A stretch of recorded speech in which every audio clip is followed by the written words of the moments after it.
Welcome to Happy Tummy with Annalie.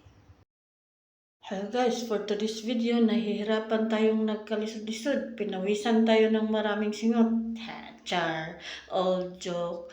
Malis pala yung palagi ko guys, ang palaging nagvi-video sa akin, ang asawa ko.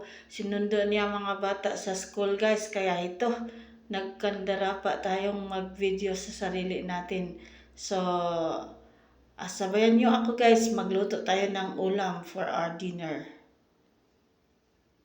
So, walang ibang laman yung ref namin ni guys. Ito lang konting pork na to.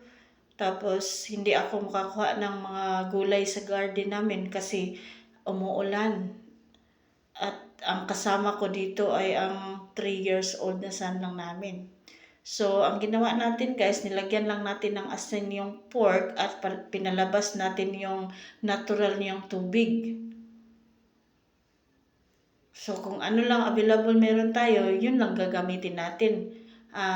Meron tayong bell pepper, onions, spring onions, at itong kunting lemongrass. So, magsabaw tayo guys since umuulan. This time, maglagay tayo ng tubig kasi lumabas na yung natural niyang tubig sa pork natin. So, maglagay na tayo ng tubig. Mahirap pala guys pag ikaw lang yung nagvi-video. Pero okay lang. Ang importante makita ninyo yung process how to cook this viand. So magsabaw tayo ngayon ng pork guys. So naglagay na ako ng tubig.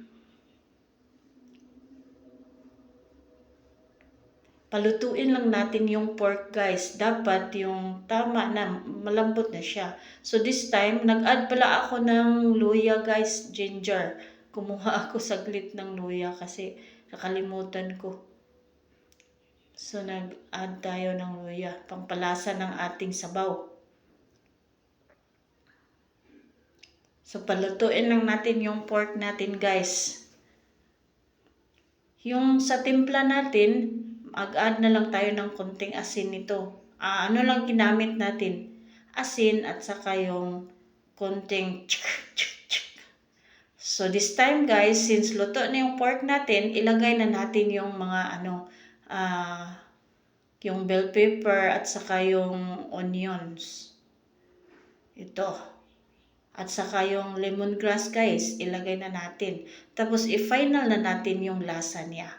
Masarap to guys, lalo na pag tag-ulan. So mas masarap sana pag meron tayong mga gulay, pero since hindi nga ako makakuha sa garden namin at walang available sa ref, kaya ito na lang ang ginamit ko. Kailangan kasing makaluto na before makauwi ang mga bata, baka kasi ginutom na sila. Salamat nga pala sa lahat na nag-encourage sa akin to continue with this Happy Tummy channel and page guys. At salamat sa suporta ninyong lahat. Tama. Huwag tayong magpa-apekto sa mga bashers. Normal lang yan. So ito na guys. Okay na tong ulam natin na sinabawang pork. Dumating na pala asawa ko nito guys. Malapit nang matapos. So ako na lang tinapos ko na lang tong video. So nilagay na natin yung mga spring onions. Heto na, tapos na to. Ang dali lang, di ba? Ang importante lang, malambot na yung pork. So may ulam na tayo. May sabaw na tayo.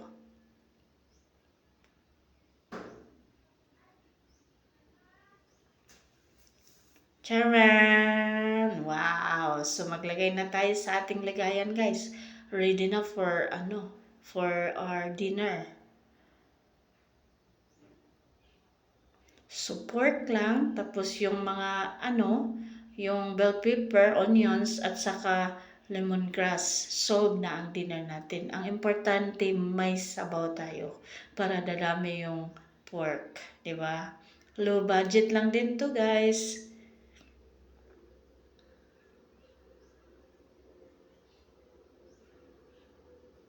Ang sarap nito guys. isa din to sa paborito ng aking pamilya, ng family namin.